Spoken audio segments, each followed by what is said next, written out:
अस्सलाम वालेकुम मलगोरो द पाकिस्तान په ورلد کپ کې د نورو ټیمانو خلاف ریکارډ څنګه دی مطلب پاکستان انډیا سره په ورلد کپ کې څومره میچز کړي پاکستان ته څومره ګټلې دي استرالیا سره پاکستان څومره میچز په ورلد کپ کې کړي دي انګلند سره څومره کړي دي نیوزیلند سره څومره کړي دي پاکستان ته څومره ګټلې دي او دغه ټیمانو ته په ورلد کپ کې څومره میچز ګټلې دي مکمل معلومات په دې ویډیو کې زه تاسو سره ډیسکس کوم ویډیو خپل هم مکمل وګورئ او مخکې ملګرو سره ضرور شریک کړئ تاسو له سکرین باندې ښکاري د پاکستان او انډیا ټوټل و میچز شوي د چې وواړه ته انډیا ګټلې دي په اوډی ورلد کپ کې پاکستان د انډیا نه میچ نه دی ګټلې په ټي 20 کې ته ګټلې دي او په اوډی ورلد کپ کې د پاکستان انډیا خلاف یو میچ هم نشته چې هغه ته پاکستان ګټلې وي چې دویم وګورئ دویم سریلانکا دی چې شپږ میچ پاکستان ګټلې او سریلانکا ته یو میچ هم په ورلد کپ کې نه دی ګټلې مطلب د سریلانکا په ورلد کپ کې د پاکستان خلاف ګټه نشته دی بیا دریم نمبر تاسو وګورئ استرالیا دی او پاکستان دی نو پاکستان و میچز ګټلې ده نه سوري د نیوزیلند فلیګ د نیوزیلند فلیګ او د استرالیا فلیګ کې لږ ډیر فرق دی د نیوزیلند دی نیوزیلند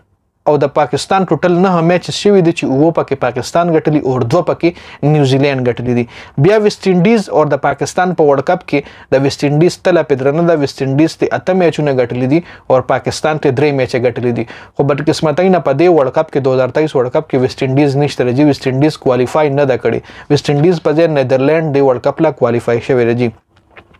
بیا استرالیا او پاکستان دی نو استرالیا تله په پاکستان باندې درنه په ورلد کپ کې استرالیا شپږ میچز ګټلې دي او پاکستان څلور میچونه ګټلې دي بیا ساوث افریقا او پاکستان دی نو په ساوث افریقا او په پاکستان کې هم د ساوث افریقا تله په پاکستان باندې درنه ساوث افریقا درې میچز ګټلې دي او پاکستان دوه میچونه ګټلې دي بیا انګلند او پاکستان د انګلند خلاف د پاکستان پرفارمنس خده دي او 15 میچونه ته پاکستان ګټلې دي او څلور میچز چې کوم دي هغه انګلند ګټلې دي دا ټوټل تاسو وګورئ دا وو ټیمونو مطلب وو ټیمز چې کوم دي چې کوم په دې ورلد کپ کې دي صرف د ویسټ انډیز ټیم پکې نشته دا غي ټوټل د وو د پاکستان هډ ټو هډ چې څومره میچونه شوي دي او ریزلټ څه دی تاسو سره ما په دې ویډیو کې تاسو لپاره تصویر کې ښکاري مطلب پاکستان د کوم ټیمانو خلاف تله په ورلد کپ کې درنه ده هغه د سریلانکا خلاف د نیوزیلند خلاف